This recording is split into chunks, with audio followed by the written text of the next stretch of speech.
श्रीरुचिमुनिकृतं पितृस्तोत्रम्। रुचिरुवाच अर्चितानाममूर्तानां पितॄणां दीप्ततेजसां नमस्यामि सदा तेषां ध्यानिनां दिव्यतेजसाम्। इन्द्रादीनां च नेतारो दक्षमारीचयोस्तथा सप्तर्षीणां तथान्येषां तां नमस्यामि कामदान्। मन्वादीनां मुनीन्द्राणां सूर्याचन्द्रमसोस्तथा तां नमस्यामहं सर्वान् पितॄनप्सो दधावपि। नक्षत्राणां ग्रहाणां च वाय्वग्न्योर्नभसस्तथा द्यावा पृथिव्योश्च तथा नमस्यामि कृताञ्जलिः। देवर्षीणां जनेत्रींश्च सर्वलोकनमस्कृतान् अक्षयस्य सदा दात्रीन् नमस्येऽहं कृताञ्जलिः। प्रजापतेः कश्यपाय सोमाय वरुणाय च योगेश्वरेभ्यश्च सदा नमस्यामि कृताञ्जलिः। नमो गणेभ्यः सप्तभ्यस्तथा लोकेषु सप्तसो स्वयंभुवे नमस्यामि ब्रह्मणे योगचक्षुषे। सोमाधारान् पितृगणान् योगमूर्तिधरांस्तथा नमस्यामि तथा सोमं पितरं जागतामहम्। अग्निरूपांस्तथैवान्यान् नमस्यामि पितॄनहम्। अग्निशोममयं विश्वं यत एतदशेषतः ये तु तेजसि ये चैते सोमसूर्याग्निमूर्तयः जगत्स्वरूपिणश्चैव तथा ब्रह्मस्वरूपिणः। तेभ्योऽखिलेभ्यो योगिभ्यः पितृभ्यो यतमानसः नमो नमो नमस्ते मे प्रसीदन्तु स्वधा भुजः। रुचिरुवाच अर्चितानाममूर्तानां पितॄणां दीप्ततेजसां नमस्यामि सदा तेषां ध्यानिनां दिव्यतेजसाम्। इन्द्रादीनां च नेतारो दक्षमारीचयोस्तथा सप्तर्षीणां तथान्येषां तां नमस्यामि कामदान्। मन्वादीनां मुनीन्द्राणां सूर्याचन्द्रमसोस्तथा तां नमस्यामहं सर्वान् पितॄनप्सो दधावपि। नक्षत्राणां ग्रहाणां च वाय्वग्न्योर्नभसस्तथा द्यावा पृथिव्योश्च तथा नमस्यामि कृताञ्जलिः। देवर्षीणां जनेत्रींश्च सर्वलोकनमस्कृतान् अक्षयस्य सदा दात्रीन् नमस्येऽहं कृताञ्जलिः। प्रजापतेः कश्यपाय सोमाय वरुणाय च योगेश्वरेभ्यश्च सदा नमस्यामि कृताञ्जलिः। नमो गणेभ्यः सप्तभ्यस्तथा लोकेषु सप्तसो स्वयंभुवे नमस्यामि ब्रह्मणे योगचक्षुषे। सोमाधारान् पितृगणान् योगमूर्तिधरांस्तथा नमस्यामि तथा सोमं पितरं जागतामहम्। अग्निरूपांस्तथैवान्यान् नमस्यामि पितॄनहम्। अग्निशोममयं विश्वं यत एतदशेषतः ये तु तेजसि ये चैते सोमसूर्याग्निमूर्तयः जगत्स्वरूपिणश्चैव तथा ब्रह्मस्वरूपिणः। तेभ्योऽखिलेभ्यो योगिभ्यः पितृभ्यो यतमानसः नमो नमो नमस्ते मे प्रसीदन्तु स्वधा भुजः। रुचिरुवाच अर्चितानाममूर्तानां पितॄणां दीप्ततेजसां नमस्यामि सदा तेषां ध्यानिनां दिव्यतेजसाम्। इन्द्रादीनां च नेतारो दक्षमारीचयोस्तथा सप्तर्षीणां तथान्येषां तां नमस्यामि कामदान् मन्वादीनां मुनीन्द्राणां सूर्याचन्द्रमसोस्तथा तां नमस्यामहं सर्वान् पितॄनप्सो दधावपि नक्षत्राणां ग्रहाणां च वाय्वग्न्योर्नभसस्तथा द्यावा पृथिव्योश्च तथा नमस्यामि कृताञ्जलिः देवर्षीणां जनेत्रीश्च सर्वलोकनमस्कृतान् अक्षयस्य सदा दात्रीन् नमस्येऽहं कृताञ्जलिः प्रजापतेः कश्यपाय सोमाय वरुणाय च योगेश्वरेभ्यश्च सदा नमस्यामि कृताञ्जलिः नमो गणेभ्यः सप्तभ्यस्तथा लोकेषु सप्तसो स्वयंभुवे नमस्यामि ब्रह्मणे योगचक्षुषे सोमाधारान् पितृगणान् योगमूर्तिधरांस्तथा नमस्यामि तथा सोमं पितरं जागतामहम् अग्निरूपास्तथैवान्यान् नमस्यामि पितॄनहम् अग्निशोममयं विश्वं यत एतदशेषतः ये तु तेजसि ये चैते सोमसूर्याग्निमूर्तयः जगत्स्वरूपिणश्चैव तथा ब्रह्मस्वरूपिणः तेभ्योऽखिलेभ्यो योगिभ्यः पितृभ्यो यतमानसः नमो नमो नमस्ते मे प्रसीदन्तु स्वधा भुजः। रुचिरुवाच अर्चितानामूर्तानां पितॄणां दीप्ततेजसां नमस्यामि सदा तेषां ध्यानिनां दिव्यतेजसाम् इन्द्रादीनां च नेतारो दक्षमारीचयोस्तथा सप्तर्षीणां तथान्येषां तां नमस्यामि कामदान् मन्वादीनां मुनीन्द्राणां सूर्याचन्द्रमसोस्तथा तां नमस्यामहं सर्वान् पितॄनप्सो दधावपि नक्षत्राणां ग्रहाणां च वाय्वग्न्योर्नभसस्तथा द्यावा पृथिव्योश्च तथा नमस्यामि कृताञ्जलिः देवर्षीणां जनेत्रीश्च सर्वलोकनमस्कृतान् अक्षयस्य सदा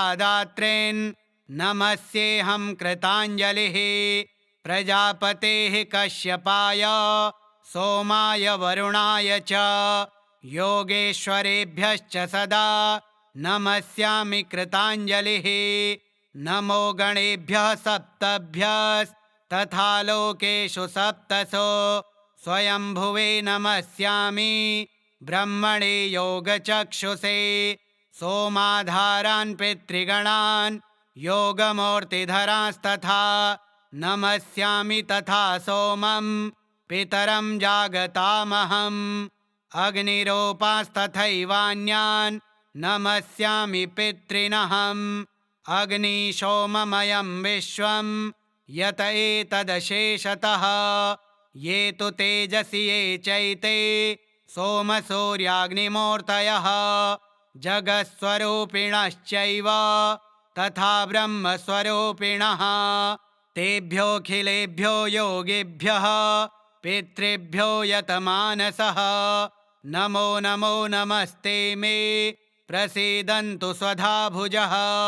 रुचिरुवाच अर्चितानामूर्तानां पितॄणां दीप्ततेजसां नमस्यामि सदा तेषां ध्यानिनां दिव्यतेजसाम् इन्द्रादीनां च नेतारो दक्षमारीचयोस्तथा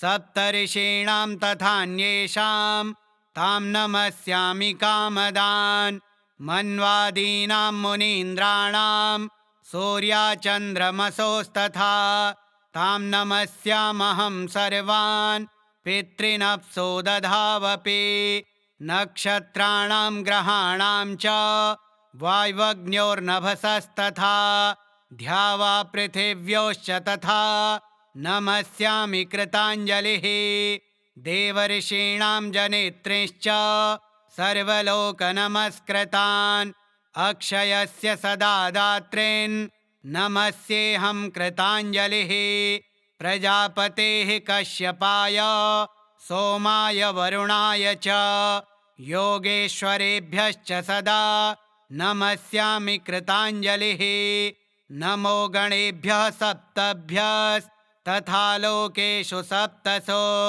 स्वयंभुवे नमस्यामि ब्रह्मणे योगचक्षुषे सोमाधारान् पितृगणान् योगमूर्तिधरांस्तथा नमस्यामि तथा सोमं पितरं जागतामहम् अग्निरूपांस्तथैवान्यान् नमस्यामि पितॄनहम् अग्निशोममयं विश्वं यत एतदशेषतः ये तु तेजसि ये चैते सोमसूर्याग्निमूर्तयः जगत्स्वरूपिणश्चैव तथा ब्रह्मस्वरूपिणः तेभ्योऽखिलेभ्यो योगिभ्यः पितृभ्यो यतमानसः नमो नमो नमस्ते मे प्रसीदन्तु स्वधा भुजः। रुचिरुवाच अर्चितानामूर्तानां पितॄणां दीप्ततेजसां नमस्यामि सदा तेषां ध्यानिनां दिव्यतेजसाम् इन्द्रादीनां च नेतारो दक्षमारीचयोस्तथा सप्तर्षीणां तथान्येषां तां नमस्यामि कामदान् मन्वादीनां मुनीन्द्राणां सूर्याचन्द्रमसोस्तथा तां नमस्यामहं सर्वान् पितॄनप्सो दधावपि नक्षत्राणां ग्रहाणां च वाय्वग्न्योर्नभसस्तथा ध्यावा पृथिव्योश्च तथा नमस्यामि कृताञ्जलिः देवर्षीणां जनेत्रिंश्च सर्वलोकनमस्कृतान् अक्षयस्य सदा दात्रीन् नमस्येऽहं कृताञ्जलिः प्रजापतेः कश्यपाय सोमाय वरुणाय च योगेश्वरेभ्यश्च सदा नमस्यामि कृताञ्जलिः नमो गणेभ्यः सप्तभ्यस्तथा लोकेषु सप्तसो स्वयंभुवे नमस्यामि ब्रह्मणे योगचक्षुषे सोमाधारान् पितृगणान् योगमूर्तिधरांस्तथा नमस्यामि तथा सोमं पितरं जागतामहम् अग्निरूपांस्तथैवान्यान् नमस्यामि पितॄनहम् अग्निशोममयं विश्वं यत एतदशेषतः ये तु तेजसि ये चैते सोमसूर्याग्निमूर्तयः जगत्स्वरूपिणश्चैव तथा ब्रह्मस्वरूपिणः तेभ्योऽखिलेभ्यो योगिभ्यः पितृभ्यो यतमानसः नमो नमो नमस्ते मे प्रसीदन्तु स्वधा भुजः। रुचिरुवाच अर्चितानामूर्तानां पितॄणां दीप्ततेजसां नमस्यामि सदा तेषां ध्यानिनां दिव्यतेजसाम् इन्द्रादीनां च नेतारो दक्षमारीचयोस्तथा सप्तर्षीणां तथान्येषां तां नमस्यामि कामदान् मन्वादीनां मुनीन्द्राणां सूर्याचन्द्रमसोस्तथा तां नमस्यामहं सर्वान् पितॄनप्सो दधावपि नक्षत्राणां ग्रहाणां च वाय्वग्न्योर्नभसस्तथा ध्यावा पृथिव्योश्च तथा नमस्यामि कृताञ्जलिः देवर्षीणां जनेत्रिंश्च सर्वलोकनमस्कृतान् अक्षयस्य सदा दात्रीन् नमस्येऽहं कृताञ्जलिः प्रजापतेः कश्यपाय सोमाय वरुणाय च योगेश्वरेभ्यश्च सदा नमस्यामि कृताञ्जलिः नमो गणेभ्यः सप्तभ्यस्तथा लोकेषु सप्तसो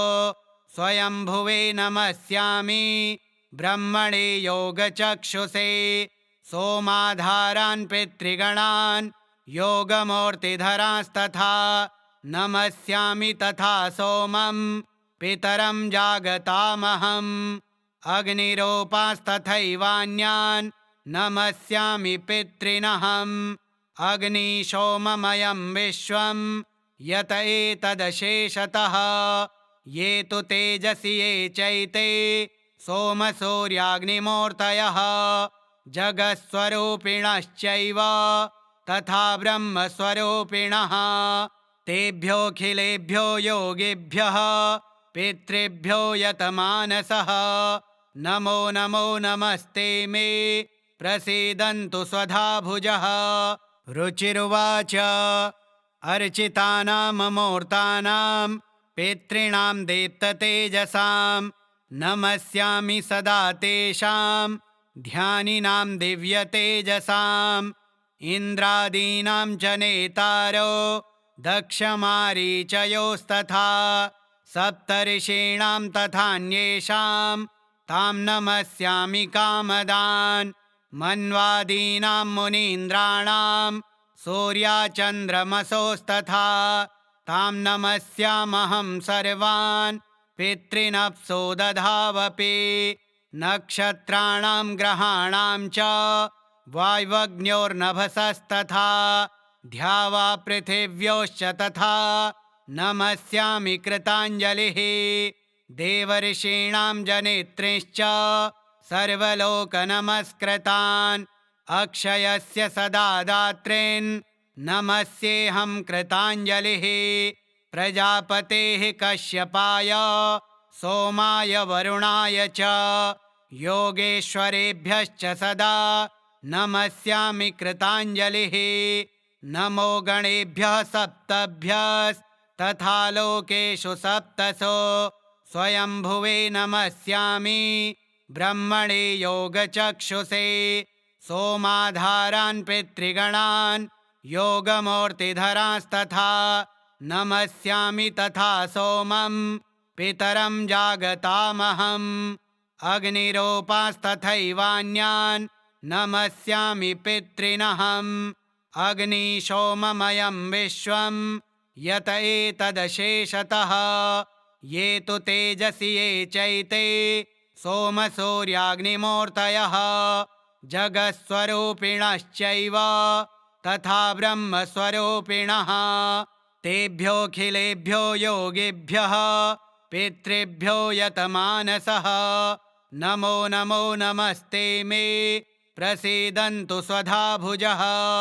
रुचिरुवाच अर्चितानां मूर्तानां पितॄणां दीप्ततेजसां नमस्यामि सदा तेषां ध्यानिनां दिव्यतेजसाम् इन्द्रादीनां च नेतारो दक्षमारीचयोस्तथा सप्तर्षीणां तथान्येषां तां नमस्यामि कामदान् मन्वादीनां मुनीन्द्राणां सूर्याचन्द्रमसोस्तथा तां नमस्यामहं सर्वान् पितॄनप्सु दधावपि नक्षत्राणां ग्रहाणां च वाय्वग्न्योर्नभसस्तथा द्यावा पृथिव्योश्च तथा नमस्यामि कृताञ्जलिः देवर्षीणां जनित्रीश्च सर्वलोकनमस्कृतान् अक्षयस्य सदा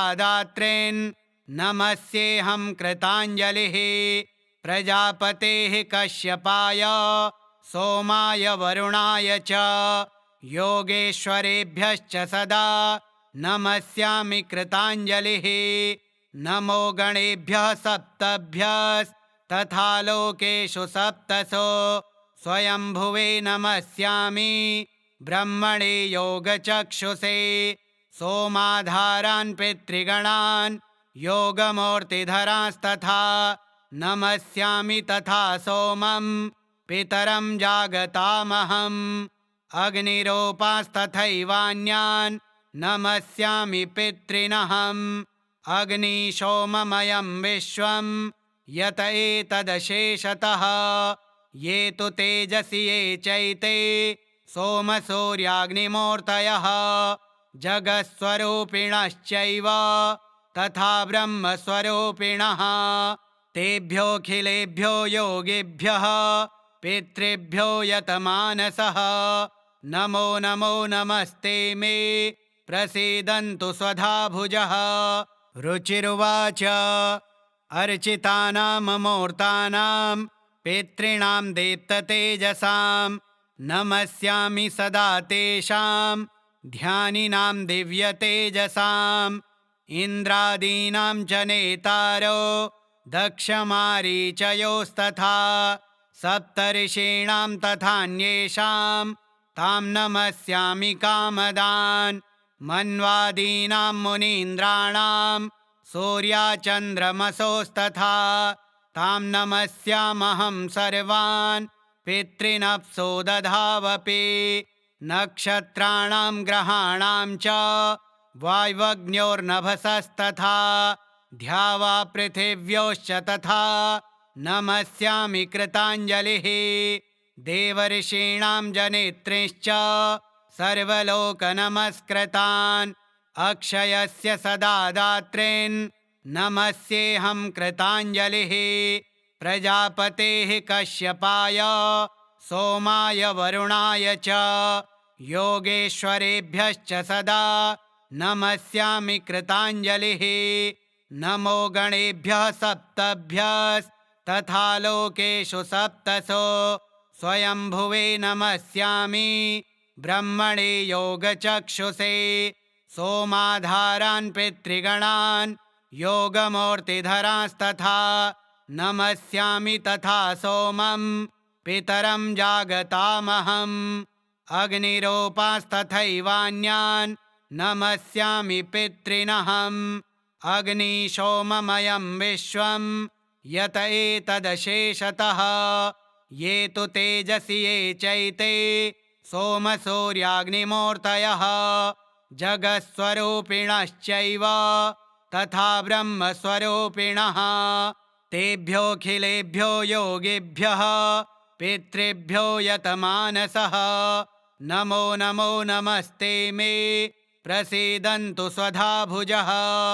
रुचिरुवाच अर्चितानामूर्तानां पितॄणां दीप्ततेजसां नमस्यामि सदा तेषां ध्यानिनां दिव्यतेजसाम् इन्द्रादीनां च नेतारो दक्षमारीचयोस्तथा सप्तर्षीणां तथान्येषां तां नमस्यामि कामदान् मन्वादीनां मुनीन्द्राणां सूर्याचन्द्रमसोस्तथा तां नमस्यामहं सर्वान् पितॄनप्सो दधावपि नक्षत्राणां ग्रहाणां च वाय्वग्न्योर्नभसस्तथा द्यावा पृथिव्योश्च तथा नमस्यामि कृताञ्जलिः देवर्षीणां जनेत्रींश्च सर्वलोकनमस्कृतान् अक्षयस्य सदा